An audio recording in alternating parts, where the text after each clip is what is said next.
Hello，大家好，欢迎来到我的频道。化妆对于我们50岁以后的中年女性来说，特别是对于平时不怎么化妆的人，确实是一种挑战。想给自己画一个精致的妆容，手脚一忙乱了就很容易出错，还不如不画。那后来经过我自己慢慢的摸索，我发现了一件事，让妆容精致的不一定都是美妆产品，而是要用对工具。今天这支影片呢，我就专门想，不如和大家分享一些我发现比较好用的一些彩妆工具。这些工具呢，并不是很华丽，平时在 Amazon 或者是一般的美妆店里都可以买到，但是它们可以帮我做到一件事，那就是更快、更干净，而且是更适合我们现在的皮肤状态。尤其是我们这个年纪，皮肤比较干，纹路比较明显，只要工具用对了，出来的妆感呢就会相差很多。那首先第一个就是可以让我们的底妆看上去更加服帖的这样的一个工具。大家一定想到的是美妆蛋，对吧？相信大家都会有美妆蛋，而且呢我自己也会有。我自己呢就是平时上妆比较喜欢用手，而且用手呢就很麻烦，每次呢就是会很粘。比如说用美妆蛋，这个是一个小的美妆蛋，我之前用的那个大的美妆蛋坏了，然后我就扔了。这个呢只是一个小的美妆蛋，我自己还在用，有时候就需要遮一些小的部位啊。用的时候呢，一般我们都会把它弄湿了，然后再去弄。但是它的缺点就是它很容易带走我们脸上的一些妆。比如说我自己平时喜欢用一些比较轻薄的 Tint Moisturizer， 本身 Tint Moisturizer 它的质地已经很轻薄了，已经是没有那么多的 coverage。如果一旦不小心用这些湿的美妆蛋，它就很容易带走我们的底妆。所以呢，我发现了一个新的美妆工具，就是这些美妆海绵。我呢已经用了一个了，这个很便宜，就是在 Amazon 就可以买到。我会把它的链接呢放在下面的信息框里面。它呢是一个非常非常细腻的这样一个 cushion， 就是用起来很细腻的这样一个 cushion 的这样一个 puff， 而且它的表面是非常非常细腻的。你可以仔细比较一下和这个美妆蛋，美妆蛋它弄湿了以后，它会有一定的毛孔，就是一个个小洞洞，然后呢弄湿了以后它会膨胀。然而这个呢它就非常的细腻，你看它的这个表面就很细腻，而且用起来也非常非常方便，很快一下就能够就是把我的底妆就是拍匀了。像这类的美妆蛋呢，你浸湿了以后去用，有时候确实如果说你脸上的瑕疵比较多的话，你需要一定的 coverage， 它就会把不小心带走一些粉底，把你原本好已经遮好的底妆它就带走了。这个就非常好用，就是说网站上说是可以湿的干的都可以用，但是我就是用干的，很丝滑，就是摸上去有一些感觉就熔断面段的那些很丝滑的表面。我选的这个呢是中号的，因为我觉得中号的可以在一些比较细的小的地方就可以用到，而且我的手指比较细，如果大号的可能我不知道，我就买的是中号，它有大号和中号，你也可以买这种混合的一起。它呢就是很适合用那些液体的底妆。如果说你是想用这些，如果你要想用这些底妆棒呢，我觉得它就没有那么好用，它就非常适合那些液体的底妆。我用了 NARS 的这个液体的底妆，抹在脸上以后，然后你就拍，它一下就是很均匀的就能拍开了，而且底妆也很通透，没有把整个底妆都带走，非常非常好用，很快一下就拍完了，一点都不会浪费时间。我真的很推荐不太会上底妆，或者说你的底妆不服帖不均匀的人去使用，实在太快了，一下啪一拍完了就好了。因为对我们来说，我们最主要的就是不让我们的底妆卡粉。就算你以前是习惯用刷子的上底妆的人，到了最后你想你的肤质看上去更细腻，你还是会用美妆蛋去这样轻拍一下，让底妆看上去更细腻也不卡粉。特别是用完以后，底妆看上去就会有一种滤镜的感觉。这个是我发现一个非常好的上底妆的一个工具，非常适合我们平时没有什么时间上妆，用了它快速出门的一个工具。另外你看它这儿的一个角度是有一个弧度的，所以当你在你的鼻翼两侧啊这些凹陷的地方，它也很容易的可以帮你擦到，非常方便。而且价钱真的很便宜，9块钱5个，用完了是可以洗的，我已经洗过一次，这是我刚刚用完了。你可以加一些去 makeup 的清洁剂，然后洗一下晾干就很方便，然后下次还能用，我觉得非常好用。而且像这些美妆蛋也好，像这些海绵呢，你用了几次，你用完了以后用了时间久了再换，你也不会觉得很心疼，因为它确实价钱不贵。像这个海绵 puff， 它就很适合用液体的底妆，用膏体的像这种底妆棒，我觉得它就没有那么容易拍开。反而呢，像这种膏体的底妆棒，我们可以选用一些比较硬实的，像这一类，之前我视频里也有介绍过，像这一类比较硬的，就是很硬实的、很 dense 的这样的刷子，刷出来呢就比较均匀。这个呢是我买了很久了，我已经忘记了在哪里买。这个呢是 ELF 的这个刷子，我也很喜欢用这个。这个它的形状呢是有一点点，你看有一点点三角形的，所以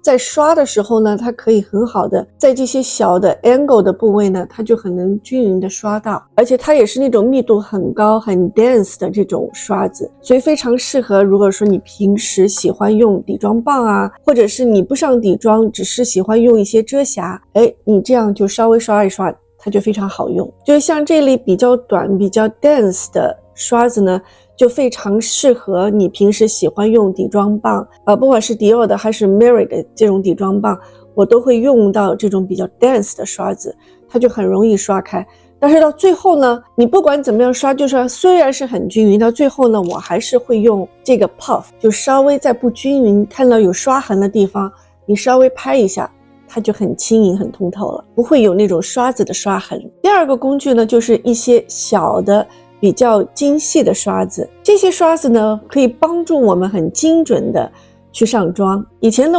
包括我自己就很喜欢用手，方便嘛，用手抹一抹就可以了。但现在我反而更喜欢用这些比较精细的小刷子，因为到了我们这个年龄，我们化妆的需求就变了，不需要很厚重的底妆，也不是要遮的很多，而是要遮的刚刚好，像是在泪沟啊，或者鼻翼泛红的地方，甚至于有些小的斑点啊，这些小刷子就很有用。这个刷子我非常非常喜欢，它是两头都有的，它一头呢是比较小，另外一头呢是稍微大一点点，它非常适合就是在我们需要遮的地方这样去轻轻的轻压，轻轻的轻压，不会让我们遮瑕变得更加厚重，非常适合就是你需要遮瑕或者是一些比较小的部位，它就很精准。鼻翼啊，眼下啊，像我们比如说有些斑点啊，需要点点遮，因为手指有时候很容易，手指的温度或者湿度有时候会把遮瑕或者底妆带走，这个呢它就不会，它就会很好很精准的在你需要遮的地方去遮。如果你的斑点瑕疵比较大，可以用另外那头它也是斜角有弧度的，然后它刷子的毛是比较硬的那种，也是很容易给我们底妆按进去，或者是遮瑕按进去，不会让它有浮粉浮出来的那种感觉。这个呢是 Ulta 的刷子，非常好用，而且我特别喜欢这两头就是都能用，一把刷子两头都能用，都能解决一些小的部位啊，或者是比较大的部位。这个刷子你看，它不仅可以用来遮瑕眼下的黑眼圈，或者是你可以用它来上眼影也是可以的。大的部位呢，去遮一些泛红啊，把你的遮瑕周边匀一下，匀开就可以，嘴角啊、暗沉这些呢，它就能很精准的去帮你弱化你脸上的妆感。另外这支呢是 ELF 的笔头很小的这些刷子，这些刷子呢，就是比如说你眼下有黑眼圈的凹痕，像我今天看上，虽然我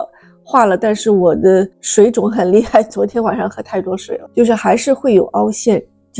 这个是没有办法遮掉的，因为不管你的灯光怎么照，它的表面是不平的，所以还是会看到有阴影，但并不是属于黑眼圈。像这个呢也是稍微有点，就是我的眼下这儿凸出来的，它还是会有阴影，所以有时候呢，如果说我没有遮的话，还会更加明显。用这些小刷子呢，因为它是扁的嘛，像这种扁的横过来宽一点点，但是不是很宽，它就能很精准的在你的泪沟处慢慢去遮掉你的黑眼圈。每个人的黑眼圈不同，有些呢是因为色素，有些呢是因为眼皮下垂啊，有些呢是因为皮肤松弛，或者是眼下比较肿出来的阴影，所以每个人的黑眼圈不同。但是像这种小刷子，它就能很精准的给你遮掉泪沟。另外小刷子就是画眼影的刷子，其实我觉得这个刷子画眼影已经够了，就是有时候你画眼影，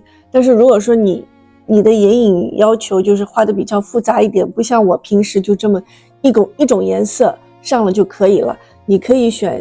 选一些这样的小刷子去上眼影。我是比较喜欢这种有一点扁扁的，就是你横过来看是有一点扁扁的，这些小的扁扁的呢，它就能够给你的下面的眼影去画。如果像有一些刷子它是圆头的刷子，在画下面的眼影的时候呢，就会有时候画的不好，就会画的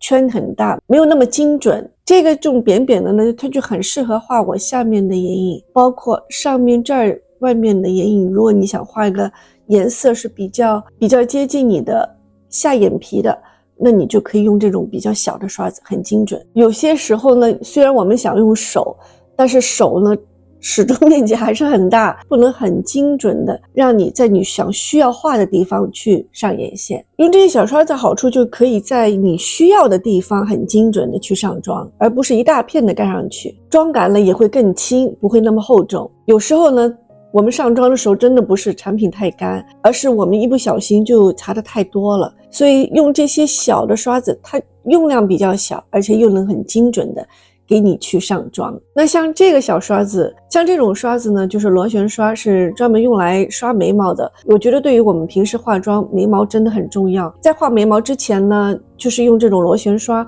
稍微把毛流刷好了，有时候把眉毛刷一刷呢，毛流感就看上去更加蓬松，然后再去用眉笔去画呢，你就画起来更方便。有时候像这一类的眉笔啊，它就会带有刷子，这样呢你就不用另外再去买一个这样的螺旋刷了。所以像这一类的眉笔呢，有刷子带刷头的呢也很方便。如果眉毛画的不好，或者是太重了，画的颜色太深，你只要用这个眉刷去给它稍微刷一下，用眉刷刷过的眉毛呢，看上去就不会那么死板，看上去更蓬松更自然。那像这个眉刷呢，它另外一头是很细很细的，可以用来画眼线的。它的角度呢是有一点点斜角的，你看了吗？很扁很细。有时候我们眼线画的不好的时候呢，用这种短的扁的很细的刷子来给它晕一晕，看上去呢眼线就比较柔和。我最近找到了这个 Maybelline 新出的这个眉笔，太好用了，真的太好用，也很方便。它自己自带的另外一头就是有一个这个小的眼线刷，很方便使用。你看它的刷子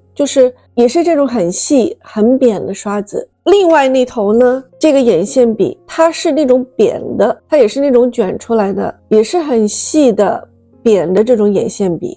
它跟之前的有些圆的眼线笔不一样，它是属于扁的。刚开始用的时候没有注意，卷出来太多，一下画上去手太重断了。所以呢，大家一定要注意，在用它的时候呢，尽量不要卷那么多出来，因为毕竟它很细嘛，很扁。如果你一用力它就容易断，所以在用的时候就要稍微卷一点点出来。上眼线画的时候呢，我们用手给它稍微提一下，就在你的上眼线里面画，接近你睫毛根部的时候去画。特别好用的这个刷子就是在你的眼尾，有时候我们希望我们的眼睛看上去更大更 open， 那在眼尾的时候呢，很多人我看到很多美妆博主他们都喜欢用这个手指甲去这么弄，但是我自己不是一个很喜欢留手指甲的人，就是这个就是没有办法，而且也不干净。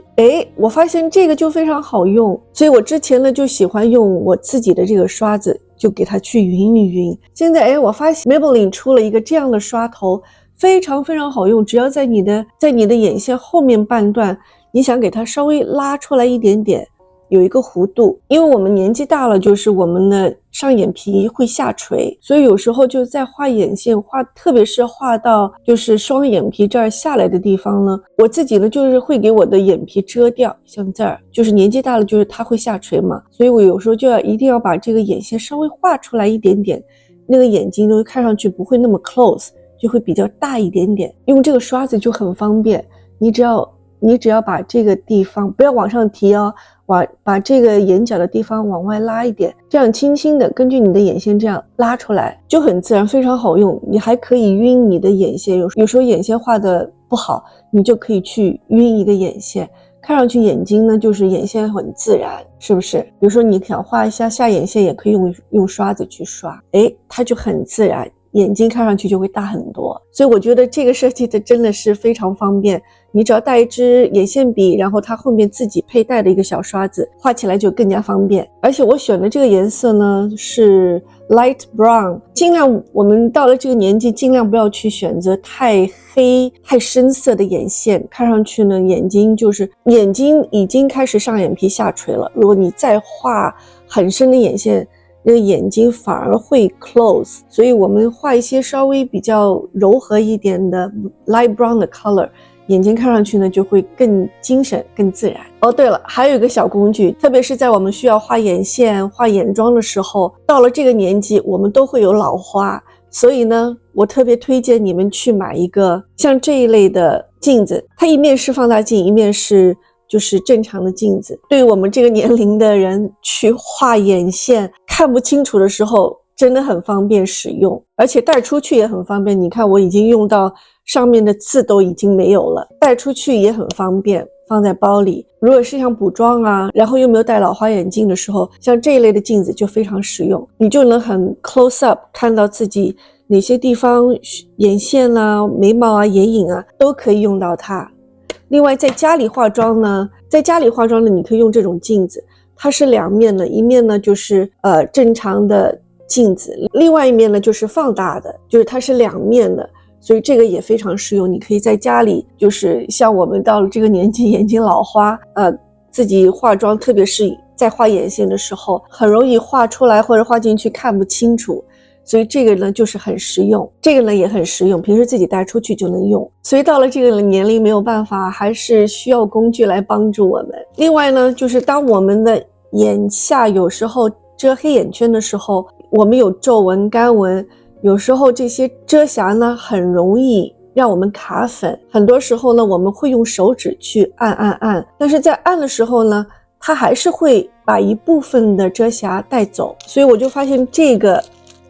棉签棒非常好用，它跟一般的棉签棒不一样，一般的棉签棒它的头是比较圆比较大的，没有那么细致。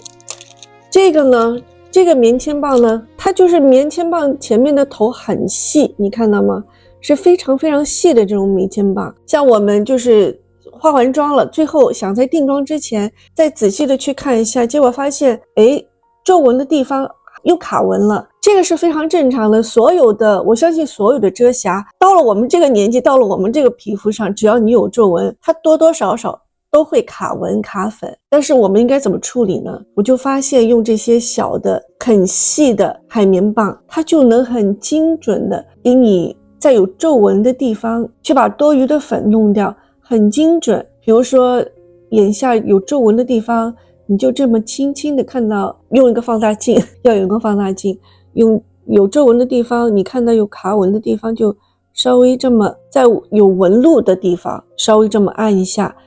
这些 crease 的纹路就没有了。然后最后呢，再用这种粉扑去轻轻按压了以后再去定妆，就不会有干纹了。这个也非常好用，这个小工具也非常好用。或者是你法令纹这儿有时候也会有干纹出现，你只要用这个小棉签在法令纹这个地方给它稍微按压一下，它就没有了，又不会把你周边的妆带走，非常实用。我觉得这种小棉签很适合在你需要那些比较细小的地方，你不能用手或者是用刷子去解决的问题。甚至比如说你的眉毛这儿没有画好啊，或者是有时候刷了眼睫毛并在一起了，你也可以用这个小刷子稍微的去整理一下。另外呢，或者是我们眼角这儿有时候出汗有油啊，在这儿也能够稍微的给它去掉一点，很方便使用。而且像这种棉签又很便宜，买一次你看我用了很多，它一盒里面有4包吧，就是买一次你一盒里面有4包这样的棉签，用完丢一支，用完丢一次，很多很多，你可以用很久，比那种大的棉头的棉签更加方便使用。最后一个工具呢就是睫毛夹，这也是一定是必备的。虽然它很基础，但是也是很必备的。你不要看它很基础，在这里呢，我就想特别讲一下这个睫毛夹。很多人觉得夹睫毛好像没什么差别，其实差别真的很大，特别是对于我们中龄女性，睫毛夹它其实是可以帮我们眼睛打开的最快的一个方式。尤其当我们的眼皮呢就是开始有松弛下垂的时候，我们的睫毛呢也会随着眼皮下垂，然后呢整个人看上去呢会没有精神。所以我们在夹睫毛的时候一定要跟着我们睫毛的根部去夹。还有呢就是有些人说哎呀不小心会夹着眼皮，确实是这样，我也会。所以夹的时候呢，我们可以把这个眼皮稍微往上提一提，然后呢眼睛往下看，把这个睫毛夹呢夹在你的睫毛根部去夹。那夹的时候呢，我们可以轻轻的夹，觉得 OK 了，夹到你的睫毛根部了，然后呢再慢慢的往外移一点，这样你夹出来的睫毛呢就是有一个弧度，45度的弧度，不会有一个90度角。因为我看到有些朋友夹完睫毛，这个睫毛是有一个90度角的，看上去非常不自然。所以在我们夹的时候呢，要分几次，分段，慢慢的轻轻的往外移，就是可以夹出一个很自然的弧度来。还有在夹的时候，如果你看不清楚呢，就是一定要利用放大镜这样的 mirror 来帮助你更快更精准的去夹你的睫毛。那好，今天分享了一些很适合我们中年女性，特别是一些不太会化妆的新手可以使用的一些彩妆工具，希望他们可以帮到你更精准更快，并且呢还能给你一个非常精致的妆容。这些工具呢在某种程度上其实是在帮我们做减法，可以让我们的妆感更轻，还有让过程呢更加简单。如果你也在这个阶段开始想要一种更轻松，但还是能够给你一个更精致的妆感，可以订阅我的频道，我之后会慢慢跟你分享更多这种不费力但变好看的方法。那好，如果今天的视频对你有帮助的话，请记得点赞、订阅和分享。那我们下次再见喽，拜拜。